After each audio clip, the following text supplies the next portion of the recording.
के अंदर ये नॉर्मली हर पर्सन में ये काम चल रहा होता है, ठीक है। हर पर्सन में ये नॉर्मली सारी चीज़ें चल रही होती हैं, ठीक है। अब ज़रा इस बात का ध्यान रखें, अब ज़रा सोचें हुदी बल्कि कि अगर इतनी ज़्यादा एक्साइटेशन एक इंसान के अंदर हो रही है तो बार बार सारे न्यूरॉन स्टिमुलेट होने की वजह से उसके ब्रेन के अंदर तो कॉन्टीन्यूसली एक्साइटेशन वाला काम चल रहा है, ठीक है। तो इस तरह तो उसे फिट्स पड़ने लग जाएंगे, झटके आने लग जाएंगे, सीयर्स होने लग जाएंगे, ठीक है। तो इस सारी चीज़ों को कंट्रोल करने के लिए एक साइड पे इनहिबिटरी न्यूरॉन भी पड़ा होता है, ठीक है।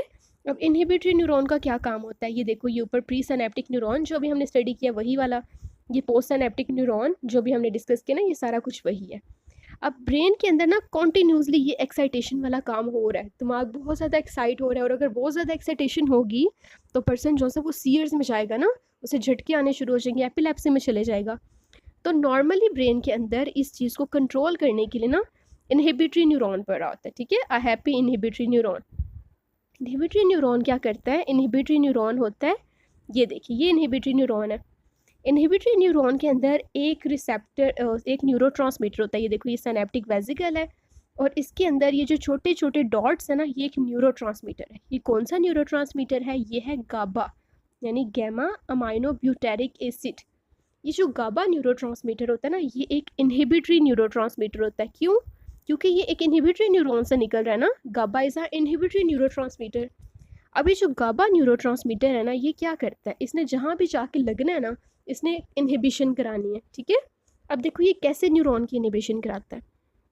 जब हमारे पास इस सिनेप्टिक वेसिकल में से गाबा जाके यहाँ पे सिनेप्टिक क्लेफ्ट में रिलीज होता है, ठीक है। तो सिनेप्टिक क्लेफ्ट से जो गाबा है ना, एक पोस्ट सिनेप्टिक न्यूरॉन है ना, ये वाला न्यूरॉन, इसके अंदर एक रिसेप्टर होता है, ये वाला रिसेप्टर, ठीक है, जो गाबा के लिए बना होता है।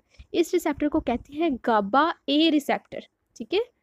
अब हमारे पास जब ये वाले न्यूरॉन से, ये इनहिबिटरी न्यूरॉन से गाबा रिलीज हुआ, तो इस गाबा रिसेप्टर पे जाके बाइंड कर जाएगा। गाबा रिसेप्टर के ऊपर बाइंड करने से क्या होगा कि गाबा रिसेप्टर ओपन होगा और क्लोराइड चैनल अंदर शुरू, क्लोराइड आयंस अंदर जाने शुरू हो जाएंगे, ठीक है। अब क्लोराइड आयंस जब इस गाबा रिसेप्टर से अंदर जाते हैं, क्लोराइड चूंकि एक नेगेटिव चार्ज आयन है ना, नेगेटिव, तो ये क्लोराइड जब अंदर ज़्यादा जाने शुरू होंगे तो जो पहले एक्शन पोटेंशियल जनरेट हमने किया था ना, इतने ज़्यादा पॉजिटिव आयनिक अंदर इकट्ठे करके, ठीक है, अंदर हमने पॉजिटिव ज़्यादा किया हुआ था, बाहर हमने नेगेटिव ज़्यादा किया था। अब ये इनहिबिटरी न्यूरॉन ने क्या किया है, इसने ला के गाबा रिसेप्टर से गाबा वाले चैनल ओपन कर दिया है, क्लोराइड आयन अंदर आना शुरू हो गया। क्लोराइड अंदर आएगा तो अंदर नेगेटिव चार्ज ज़्यादा होना शुरू हो जाएगा, ठीक है, बाहर पॉजिटिव चार्ज ज़्यादा होना शुरू हो जाएगा। तो अंदर जब नेगेटिव चार्ज ज़्यादा होगा और बाहर पॉजिटिव चार्ज ज़्यादा होगा, तो इसकी वजह से ये जो एक्साइटेशन हो रही थी, ये इनहिबिट हो जाएगी, ठीक है। तो ब्रेन में जो सीयर्स हो रहे थे, झटके आ रहे थे, वो कंट्रोल हो जाएंगे, ठीक है। तो ये नॉर्मल एक मैकेनिज्म, ये सारी जितनी चीज़ें हमने पढ़ी है ना, ये सारी नॉर्मल हैं जो एक पर्सन के अंदर, हर इंसान में हर वक्त हो रहा होता है, ठीक है।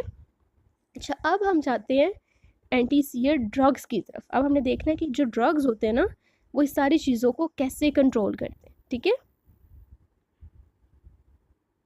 अच्छा, अब जाते हैं ड्रग्स की तरफ, ठीक है। अब हमने एंटी सीयर ड्रग्स कैसे देना है। फ़र्ज़ करो कि एक इंसान के अंदर बहुत ज़्यादा एक्साइटेशन होने लग गई, ठीक है, सारे न्यूरॉन्स बहुत एक्साइट हो रहे हैं और वो फिट्स में जा रहा है, ठीक है। तो उस फिट्स को कंट्रोल करने के लिए ना, जो ड्रग्स हमने बनाई हुई है ना, वो कैसे जाके एक्ट करती है, ठीक है। अब देखो, जो हमने प्री सिनेप्टिक न्यूरॉन पहले पढ़ा है ना, उसके अंदर कौन कौन सी ड्रग्स कहाँ एक्ट करते हैं वो मैं आपको बताने लगी हूँ, यानी हम mechanism of action of anti seizures drugs पढ़ने लगे, ठीक है। अब देखो, ये प्री सिनेप्टिक न्यूरॉन है, इसके अंदर ये जो सोडियम चैनल था ना, सोडियम चैनल जो इन्फ्लक्स करा रहा था सोडियम की और एक्शन पोटेंशियल जनरेट हो रहा था, इस सोडियम चैनल को इनहिबिट करती हैं कुछ ड्रग्स, ठीक है। अब उन ड्रग्स के नाम क्या क्या हैं, वो है हमारे पास carbamazepine, lamotrigine, phenytoin, topiramate, वेल्पोरिक acid और जोनिसामाइड, ठीक है। ये जो 6 ड्रग्स हैं, ये इनका मैकेनिज्म ऑफ एक्शन में आता है कि ये प्री सिनेप्टिक न्यूरॉन के सोडियम चैनल को इनहिबिट कर देती हैं, ठीक है। इसका मैकेनिज्म ऑफ एक्शन हो गया। इसके बाद हमारे पास यही प्री सिनेप्टिक न्यूरॉन में ये जो कैल्शियम चैनल था ना, जिसमें से इन्फ्लक्स हो रहा था और अंदर पॉजिटिव चार्ज ज़्यादा हो रहा था, इस कैल्शियम चैनल को इनहिबिट करती हैं ये 4 ड्रग्स, लेमोट्रिजीन, टोपिरामेट, गाबापेंटिन और प्रीगैबालिन, ठीक है। ये वाली जो 4 ड्रग्स है, ये इस कैल्शियम चैनल को इनहिबिट करेंगी।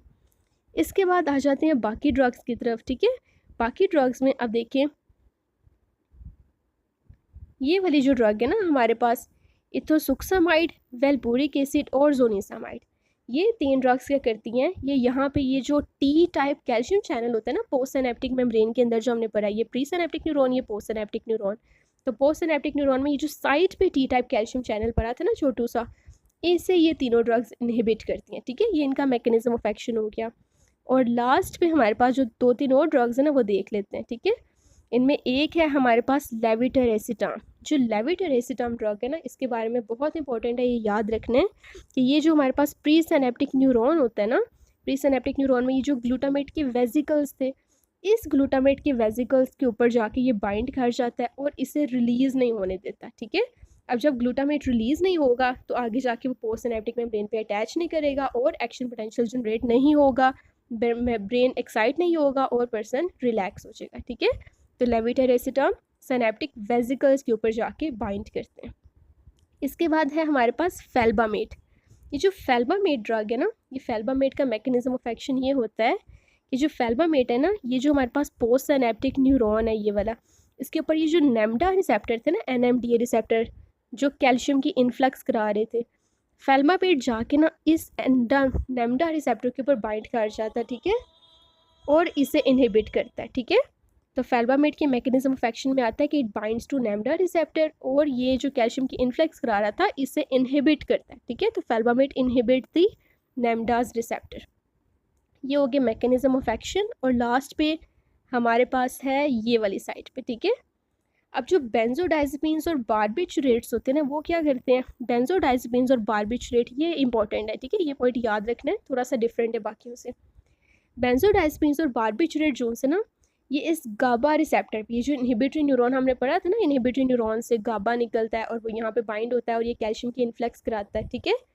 तो ये जो इनहिबिटरी न्यूरॉन से ये सारा प्रोसेस है ना, इस सारे प्रोसेस को स्टिमुलेट करते हैं बेंजोडाइज़ेपिन्स और बारबिचुरेट, ठीक है। अच्छा, कैसे स्टिमुलेट करते हैं, बेंजोडाइज़ेपिन्स और बारबिचुरेट जो है ना, ये गाबा ए रिसेप्टर के ऊपर जाके बाइंड कर जाते हैं। जब ये इस रिसेप्टर पे बाइंड करते हैं ना, तो बाइंड करके इन्होंने 2 काम करता है। जो बेंजोडाइज़ेपिन है ना, ये इस चैनल की, ये जो गाबा रिसेप्टर है ना, इसकी ओपनिंग की फ्रिक्वेंसी ज़्यादा करता है, ठीक है, यानी ये रिसेप्टर बार बार ओपन होता रहता है।